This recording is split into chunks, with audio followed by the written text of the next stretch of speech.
पहले समय में लोग केव्स और ट्री पर रहते थे। ह्यूमन क्योंकि एक सोशल बीइंग है, इसलिए वो हमेशा से ग्रुप में रहा है। और जब पीपल्स एक ही जगह पर एक साथ ग्रुप में रहते हैं, उसे कम्युनिटी कहते हैं।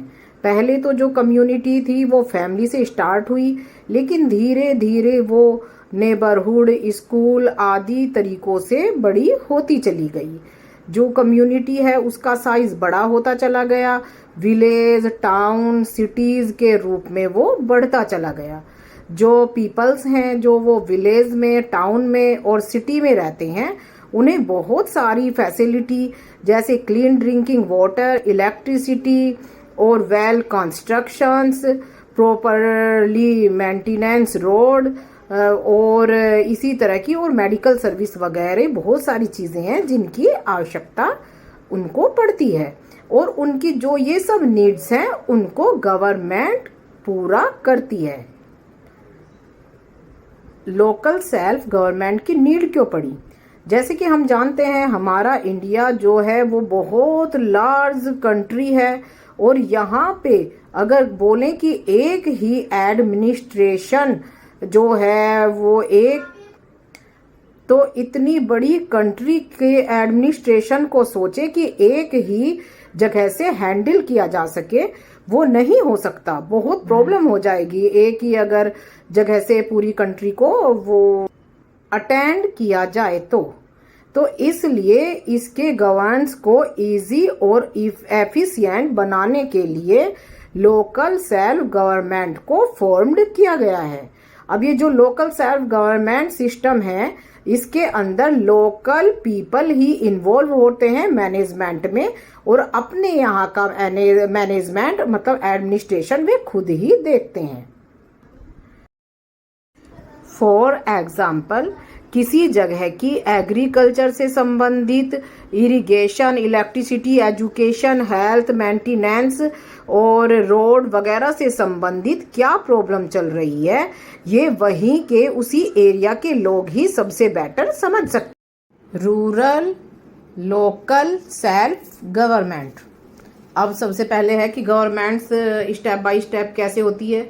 सबसे पहले होती है मतलब सबसे ऊपर सेंट्रल गवर्नमेंट, उसके बाद state government, after that local self government. और जो लोकल सेल्फ गवर्नमेंट है वो दो एरिया में बटी हुई है।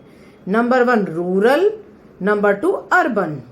जो रूरल पंचायती राज सिस्टम के तहत चलती है, और जो अर्बन है वो म्यूनिसिपैलिटीज के थ्रू चलती है।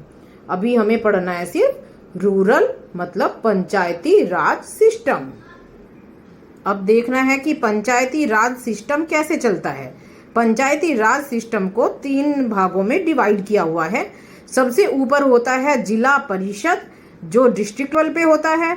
उसके बाद सेकंड होता है ब्लॉक समिति जो ब्लॉक लेवल पे होती है। फिर होती है ग्राम पंचायत जो विलेज लेवल पे होती है। जिला परिषद जो है वो डिस्ट्रिक्ट कलेक्टर उसको चलाता है। ब्लॉक समिति जो है उसका हेड ब्लॉक प्रमुख कहलाता है, और जो ग्राम पंचायत होती है उसके प्रमुख को सरपंच या प्रधान कहा जाता है। पुराने समय में जो छोटे मोटे डिस्प्यूट होते थे विलेज में, वो एक पंचायत में पूरे सोल्व कर दिए जाते थे। और जो ये पंचायत वर्ड है ये एक ऐसी असेंबली को कहा जाता है जो 5 एल्डर्स या फिर 5 पंच से मिलकर बनी होती है।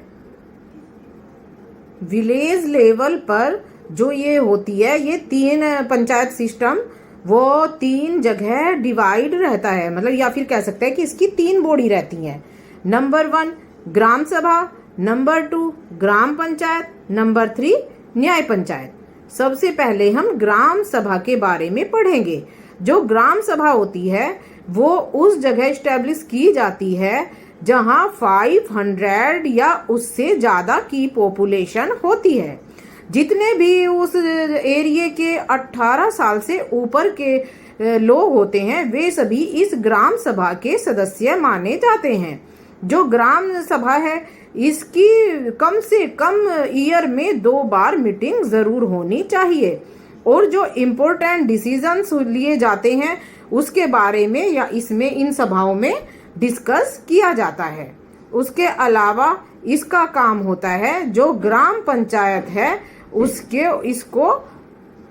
उसके रिप्रेजेंटेटिव्स को इलेक्ट करना। अब सेकंड नंबर पे आती है ग्राम पंचायत। ग्राम पंचायत के सदस्य 5 ईयर के लिए इलेक्टेड किए जाते हैं। इसके अंदर जो शेड्यूल कास्ट है और शेड्यूल ट्राइब है उसके लिए सीट रिजर्व होती है, वुमेन्स के लिए भी सीट रिजर्व होती है। ग्राम पंचायत के चेयरपर्सन को प्रधान या फिर सरपंच कहा जाता है। अब है ग्राम पंचायत के कंपलसरी काम कौन कौन से होते हैं। इसे जो है फार्मर उनको अच्छी किस्म के सीड और फर्टिलाइजर्स प्रोवाइड कराना होता है। जो प्राइमरी एजुकेशन है वो प्रोवाइड करानी होती है। क्लीन ड्रिंकिंग वाटर और प्रोवाइड कराना होता है। इसके अलावा जो वेल्स होते हैं और टैंक पंप वगैरह सभी को मेंटेन करने की इसकी जिम्मेदारी होती है। दूसरा थर्ड है हेल्थ फैसिलिटी से प्रोवाइड करानी होती है। इसके लिए उसे हेल्थ से संबंधित बहुत सारे सेंटर्स को रन करना होता है। और दूसरा वो जो प्रोग्राम्स हैं हेल्थ से संबंधित वे करा सकती है उनको। नेक्स्ट उसको मेंटेन करनी होती है कुछ चीजें गांव में। गांव की क्लीनली नेस्को से मेंटेन करना होता है। रोड और स्ट्रीट लाइट्स उसको मेंटेन करनी होती है। कुछ इसके ऑप्शनल फंक्शन भी होते हैं जो उसकी मर्जी पे आधारित है, वो कर भी सकता है और नहीं भी। उसमें आता है अगर आवश्यकता पड़ती है तो जो विलेज ऑफिसर होते हैं लाइक पटवारी, लेखपाल, पुलिस कांस्टेबल वगैरह वगैरह उनके खिलाफ वो कंप्लेन फाइल कर सकते हैं। वो विलेज में मार्केट को और स्पोर्ट्स इवेंट को ऑर्गेनाइज करा सकते हैं। वे ट्री प्लांट्स कर सकते हैं और इसके अलावा जो इरिगेशन से संबंधित छोटी मोटी प्रॉब्लम है उनको सोल्व कर सकते हैं। अब हमें सोर्स देखना है ग्राम पंचायत की इनकम का। उसे बहुत सारे काम करने होते हैं, अब उसके पास पैसा कहाँ से आता है।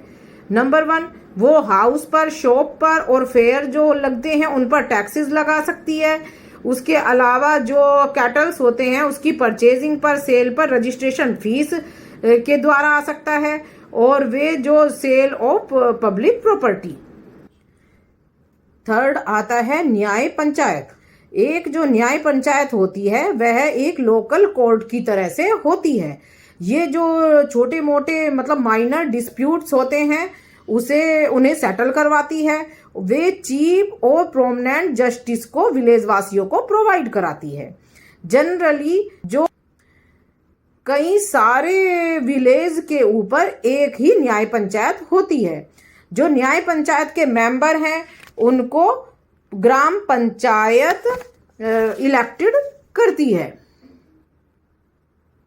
किसी भी ग्राम पंचायत का मेंबर जिस समय ग्राम पंचायत में मेंबर है सेम उसी समय न्याय पंचायत का मेंबर नहीं हो सकता। अब है न्याय पंचायत के फंक्शन।